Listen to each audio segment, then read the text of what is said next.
Mesopotamia's land existence is about 5,500 BC to 1,200 BC.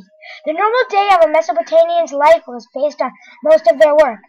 Besides farmers, there were potters, builders, traders, slaves, servants, priests, kings, and others. The clothes they wore were fabric skirts based on the type of owner's design. The men would basically have their upper area bare often. Most jewelry for the Sumerian princesses dressed in colorful clothes and headdresses. The jewelry was mostly made from gold and bright stones. Like 7 inches from the midday sun.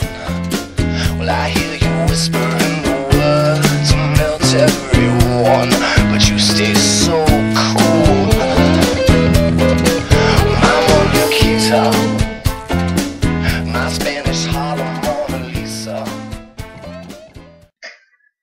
Such large-scale irrigation was only possible with massive human effort to carefully manage the water. This effort created the need for organization, which led to the start of civilized cities. For irrigation, the people of Mesopotamia could bring water to the dry areas in order to grow crops. Irrigation allowed water from the Tigris River and the Euphrates River to be stored and used when needed. Farmers could now water crops, especially during dry months. Irrigation also allowed people to control the unpredictable flooding of the rivers, which previously could cause great damage to both farming fields and villages. Now canals and ditches carried away floodwaters, keeping important land safe.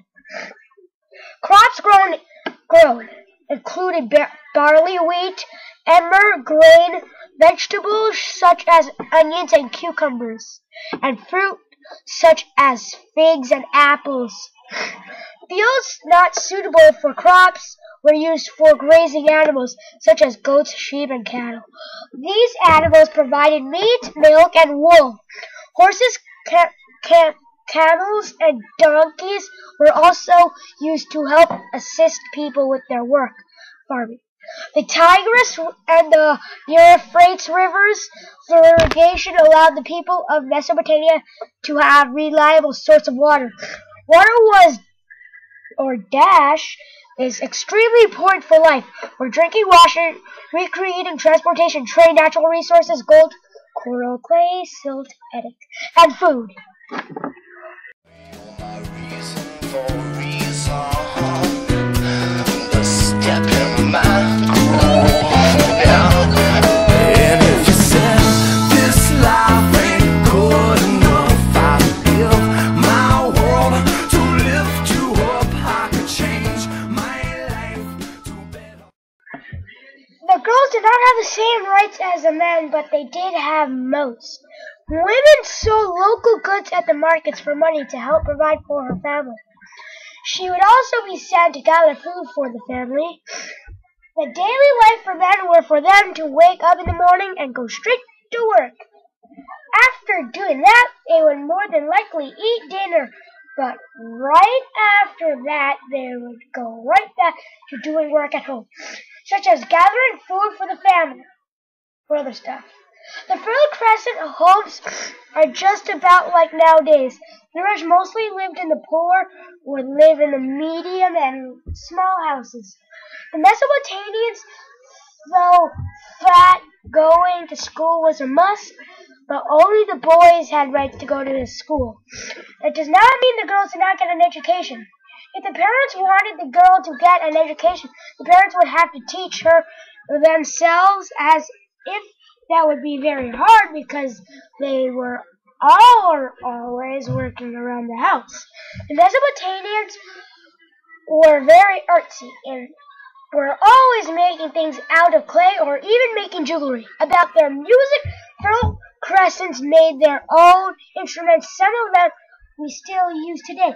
The men and women would wear skirts, and how long it would have been up to them. For the shirts, they left the top part of their body bare most of the time, and the men's skirts were just about always brighter than the women's. Making pottery was part of daily life. It was a good way to store grains or water. They were always very hard to make, but the bad part about them is that they can break easily if not made right. The Mesopotamians ate mostly anything that they could make out of wheat and onions. For their water, the owners of the animals would try having their animals live near a body of water, lake, river, or pond, where eating them might give them wild foods such as anything that people find growing out of the ground. They might also be fed leftover wheat, grain, or grains.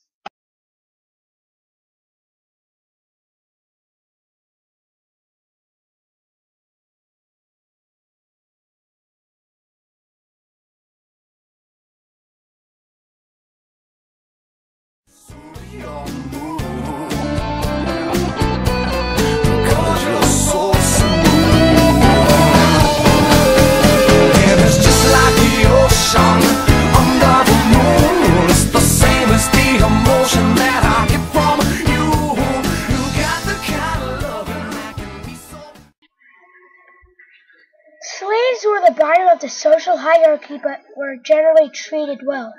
All slaves were identified by their specific haircut, had no rights, were owned by the wealthy. Merchants, some even worked for commoners and worked in temples, the palaces, or on farms. Slaves were obtained as prisoners of war or people who couldn't pay debts. Sometimes they were offered as payment got relatives. The civilization of the Mesopotamia would raid the hills for slaves from hill people tribes. Law didn't protect them but attributed what rights they had to their owner. E.G. If the slave's arm was broken, the owner would receive. The laboring lower class of the kingdom, 85%, were farming.